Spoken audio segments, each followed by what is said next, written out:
Kenapa Pak Teguh nih ya sudah lama di pasar saham Indonesia ya, sudah lebih dari 10 tahun sejak tahun 2009 sampai tahun ini 2024, hampir 15 tahun ya. Tapi dan selama itu selalu mengatakan bahwa kita tidak akan berinvestasi di Amerika Serikat atau dimanapun, hanya di Indonesia saja fokus seperti itu.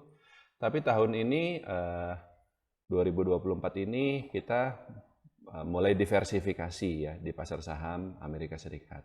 Bukan berarti kita keluar dari BEI, dari Indonesia, enggak. Malah mungkin saat ini dari total aset yang saya miliki kurang lebih 10% dari aset kita itu yang ditempatkan di Amerika Serikat. Jadi 90% itu masih di Indonesia. Tapi sekali lagi kenapa gitu? Kita mulai invest di Amerika Serikat. Jadi gini, Bapak Ibu sekalian, ya. Dulu salah satu alasan kenapa sebenarnya saya sudah tertarik untuk invest di Amerika Serikat itu sudah sejak mungkin tahun 2014. Udah lama banget, 10 tahun yang lalu. Karena apa? Waktu itu saya sudah ada keinginan, saya pernah cerita juga, untuk bisa hadir di acara Berkshire Hathaway Annual Meeting di Omaha, Amerika Serikat, ya, yang dihadiri oleh Warren Buffett dan juga Charlie Munger.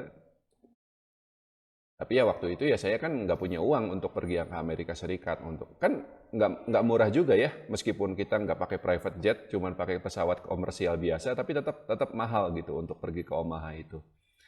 Tapi waktu itu saya sudah ada keinginan untuk pergi ke sana. Dan syaratnya kalau kita pengen masuk ke acaranya tersebut, ya kita harus punya kredensial semacam tiket ya, dan kita bisa memperoleh kredensial tersebut dengan menjadi pemegang saham Berkshire Hathaway. Dan saya dengar Bapak Lo Keng Hong itu punya saham Berkshire Hathaway.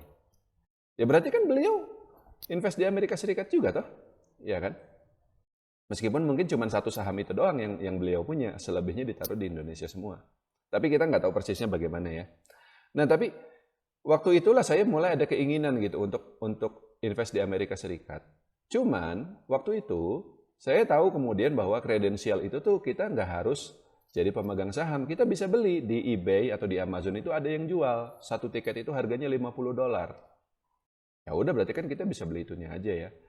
Dan yang kedua ya, saya pikir kalau dalam jangka panjangnya banget, pasar saham Indonesia itu lebih prospek dibanding Amerika Serikat karena kita masih kecil banget ya, sedangkan Amerika Serikat itu kan udah gede banget. Jadi mau tumbuh sampai sebesar apa lagi? Saya bilang begini, kita hari ini adalah sama seperti Warren Buffett dulu di tahun 1960-an. Ketika Warren Buffett masih muda. Ketika Warren Buffett masih usia 30-an. Saya juga sekarang masih usia 30-an. Jadi hari ini Warren Buffett udah kaya raya banget. Ya kita bisa berharap 50 tahun lagi kita juga bakal kaya raya banget gitu dari saham Indonesia gitu. Cuman pada perkembangannya saya memperhatikan begini ya. Bukan kita nggak fokus ke Indonesianya lah. Kita fokus ke Amerikanya ini, bahwa saya tadi mengatakan bahwa karena dia udah gede banget, ya udah mentok, dia nggak bisa tumbuh lebih lanjut lagi. Saya pikir itu keliru. Karena kenyataannya pasar saham Amerika masih terus tumbuh sampai hari ini. Dow Jones sekarang sudah 40.000 ya. S&P 500 sudah 5.000. Dulu saya masih ingat S&P 500 itu waktu tahun 2010 itu cuma 1.500. Tapi yang penting sebenarnya bukan kenaikan indeks sahamnya. Melainkan apa? Kenaikan atau pertumbuhan kinerja dari perusahaan-perusahaan di bursa saham Amerika Serikat itu sendiri. Di New York Stock Exchange dan juga Nasdaq. Ada dua ya. Kalau misalnya di kita kan BEI doang gitu ya. Dulu juga kita ada dua Pak. Bursa Efek Indonesia, Bursa Efek Jakarta, BEJ, sama Bursa Efek Surabaya. Tapi disatuin jadi satu.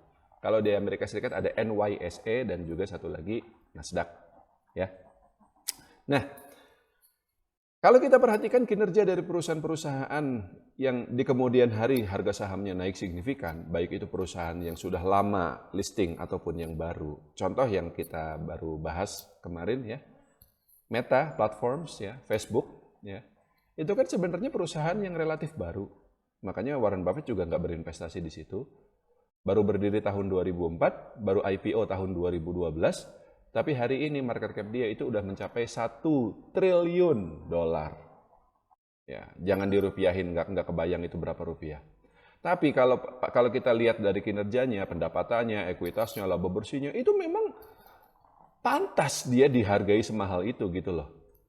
Valuasinya setinggi itu. Apple juga kenapa dia bisa sampai setinggi itu? Ya karena memang kinerja perusahaannya luar biasa, sangat bagus gitu loh. Dan makanya Warren Buffett juga beli dan makanya Warren Buffett untung. Warren Buffett itu beli saham Apple itu di tahun 2016, Pak. Waktu harga sahamnya itu sudah disesuaikan dengan stock split ya. Pokoknya rendah banget lah. Sekarang harga sahamnya Apple itu sekitar $200 per saham seperti itu, ya. Total profitnya dari 2016 sampai hari ini itu 6 kali lipat di luar dividen dalam waktu 8 tahun. Jadi meskipun kan tahun 2016 itu kan sebenarnya bisa dibilang nggak terlalu lama dari sekarang kan, baru 8 tahun yang lalu gitu ya. Dan Warren Buffett yang kita pikir sudah mentok, sudah nggak bisa tumbuh lebih besar lagi Berkshire Hathaway ini. Tapi ketika Warren Buffett berhasil meyakinkan dirinya sendiri untuk membeli saham perusahaan teknologi yang sebelumnya dia selalu menghindar karena dia bilang dia tidak mengerti teknologi, tapi dia masuk ke saham Apple dan ternyata hasilnya sampai hari ini profit tetap.